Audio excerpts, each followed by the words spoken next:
Raja Kolander terlahir dengan nama Ram Niranjan di komunitas suku Kol Allahabad atau Prayagraj di Uttar Pradesh, India pada tahun 1962. Kolander dicurigai sebagai pembunuh Dhirendra Singh yang tubuhnya ditemukan tanpa pakaian, dengan kepala dan alat kelamin yang telah dimutilasi di kawasan distrik Rewa, tepat di depan Jabalpur di Madhya Pradesh.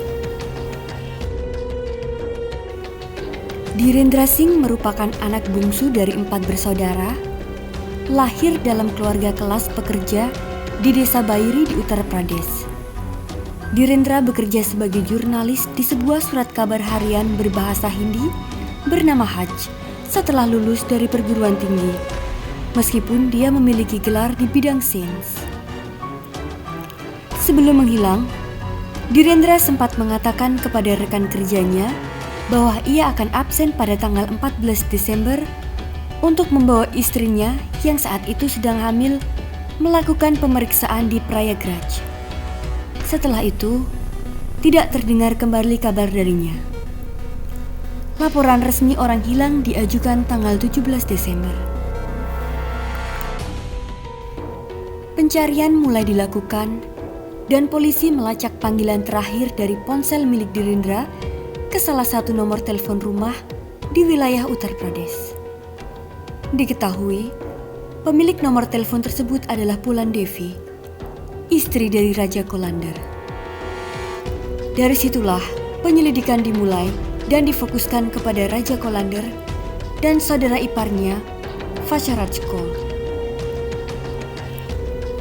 Dhirendra datang ke peternakan babi milik Kolander dan kemudian Vasaraj Kol menembak mati Singh dari belakang. Mereka membuka pakaiannya sebelum memotong kepala dan alat kelaminnya dan kemudian membuang tubuhnya di distrik Rewa. Kepala yang telah dimutilasi diambil otaknya, dibungkus plastik, dan dibuang di sebuah danau pemancingan. Kolander mengakui membunuh Dhirendra karena dia mengetahui kegiatan kriminal Kolander, termasuk membunuh pengemudi Tata Sumo dan mengancam akan mengeksposnya. Ketika dilakukan investigasi, polisi menemukan sebuah buku harian di peternakan babi milik Kolander, di mana terdapat 14 nama yang tertulis di setiap halaman. Halaman terakhir tertulis nama Dhirendra.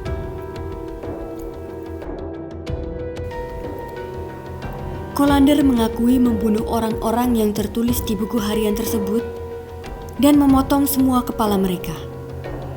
Dan yang lebih mengerikan lagi, Kolander merebus otak mereka, kemudian memakannya dengan alasan untuk meningkatkan kecerdasannya.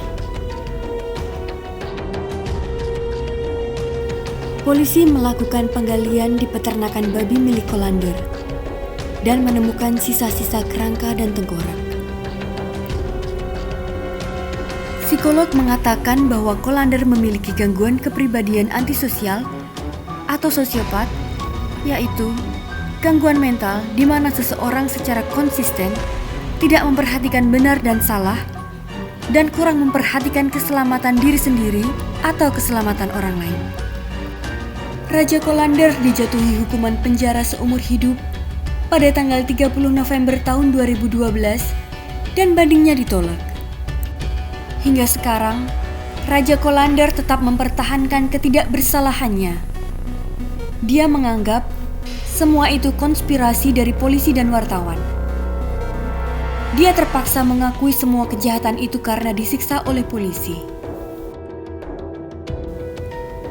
Penjaga penjara dan narapidana lainnya melihat Kolander sebagai orang yang sangat religius dan suka membantu narapidana yang lainnya. Sekarang, Raja Kolander masih menjalani masa tahanan di penjara distrik Unnao. Pria berusia 60 tahun itu dipenjara atas pembunuhan, tetapi tidak pernah didakwa atas kanibalisme.